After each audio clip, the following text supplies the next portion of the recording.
కూటమి ప్రభుత్వం వచ్చాక కేంద్రానికి ఒక లేఖ రాసింది. మాకొచ్చిన ఈ ఎంబీబీఎస్ సీట్లు మాకు వద్దు, ఇన్‌ఫ్రాస్ట్రక్చర్ ఇంకా అవ్వలేదు అని చెప్పేసి వెనక్కి పంపించింది. ఆ మెడికల్ సీట్లనేది. దీన్ని ఎలా చూస్తారండి? అంటే ప్రభుత్వ కాలేజీ కాబట్టి, ఆ ప్రభుత్వ కాలేజీలో పేద ప్రజలు చదువుకుంటారు కాబట్టి, ఆ పేద ప్రజలు డాక్టర్‌లవ్వటం ఈ ప్రభుత్వానికి ఇష్టం ఉండదు కాబట్టి, ఈ ఈ ప్రభుత్వం అంతా కార్పొరేట్ వ్యవస్థతో నడిచిద్ది. కార్పొరేట్ వాళ్ళ ఆహ్, సపోర్ట్‌తో నడుస్తది కాబట్టి, ఆ కార్పొరేట్ సం హాస్పిటల్స్‌ని గానీ, ఆళ్ళని కార్పొరేట్ మెడికల్ కాలేజీలని వాళ్ళని ఉద్ధరించే పనిలో భాగంగా మాకు ఈ ప్రభుత్వ కాలేజీల్లో మాకు సీట్లు అవసరం లేదు. మెడికల్ సీట్లు అవసరం లేదని పంపారు. ఎవరికన్నా అస్సల మినిమమ్ ఆలోచన ఉండాలి కదండీ! ప్ర నలుగురు పేదోళ్ళు ఎంబీబీఎస్ చదువుతానని సీట్లొచ్చే వాటిని వద్దన్నారని అంటే ఆలోచన లేదని వ్యక్తికి ఆలోచన ఎందుకంటే విజనరీ? ఏంటి దానివల్ల ఉపయోగం? నలుగురికి ఉపయోగపడింది. అది మెడికల్ కాలేజీలు 17 మెడికల్ కాలేజీలు.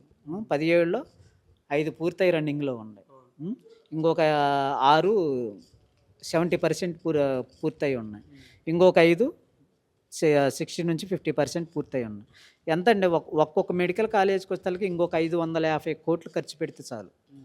అంటే ఈరోజు ఈ ప్రభుత్వం చేస్తున్నప్పు ఒక్క రోజుకొచ్చేసరికి 422,00,00,000 అప్పు చేస్తుంది. రోజుకి. ఒక్క రోజుకొచ్చేసరికి 422,00,00,000 అప్పు చేసేటప్పుడు ఒక 8 ఒక 12 మెడికల్ కాలేజీలకి 15 రోజులు డబ్బులు చేసే అప్పులు సరిపోతాయి. దానివల్ల ఎంతమంది విద్యార్థులు మెడికో చదువుతారు ఈరోజు? ఎంతమంది మెడికో విద్యార్థులు అవుతారు? ఎంతమంది భవిష్యత్తు బావుంటది? ఎంతమంది ప్రజలు దానివల్ల లబ్ధి పొందుతారు? ఇప్పుడు ఒక మెడికల్ కాలేజ్ పెట్టామనంటే దానికి అనుసంధానంగా ఒక మెడికల్ హాస్పిటల్ మనకుంటది. అదేంటి డెవలప్ చేసేది నేనే, ఇన్‌ఫ్రాస్ట్రక్చర్ అంతా నాకు తెలుసు.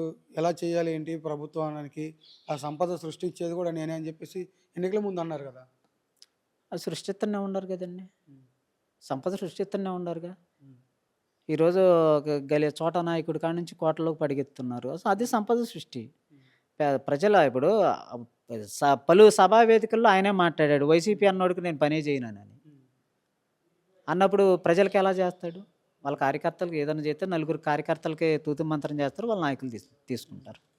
సృష్టి కాదు. ఆ సంపద సృష్టించే వ్యక్తి అయితే ఈరోజు 20 నెలల్లో 22 నెలలు ఈ గవర్నమెంట్ వచ్చి. ఈ 22 నెలల్లో 3,30,00,000 3,30,000,00,000 అప్పు చేయాల్సిన ఎందుకొచ్చిందండి?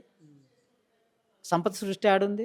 జగన్మోహన్ రెడ్డి గారు 2 ఏళ్ళు కరోనా ఉన్నప్పటికి కూడా 5 సంవత్సరాలు గవర్నమెంట్‌లో కూడా 10,000 సచివాలయాలు, 11,000 రైతు భరోసా కేంద్రాలు, 13,000 హెల్త్ క్లినిక్‌లు కట్టి, నాడు నేడు స్కూల్‌లు 15,000 నాడు నేడు స్కూల్‌లు పూర్తి చేసి, 17 మెడికల్ కాలేజీలు తెచ్చి 5 పూర్తి చేసి, ఉద్దానం ప్రాజెక్టు, కిడ్నీ ప్రాజెక్టు ఇలాంటి ఎన్నో ప్రాజెక్టులు పూర్తి చేసి, ప్రజలకు ఎన్నో సంక్షేమం కరోనా టైంలో కూడా ప్రజలకు సంక్షేమం అందిస్తూ కూడా ఆయన చేసినప్పు 3,80,000,00,000 మాత్రమే ఆయన చేశాడు.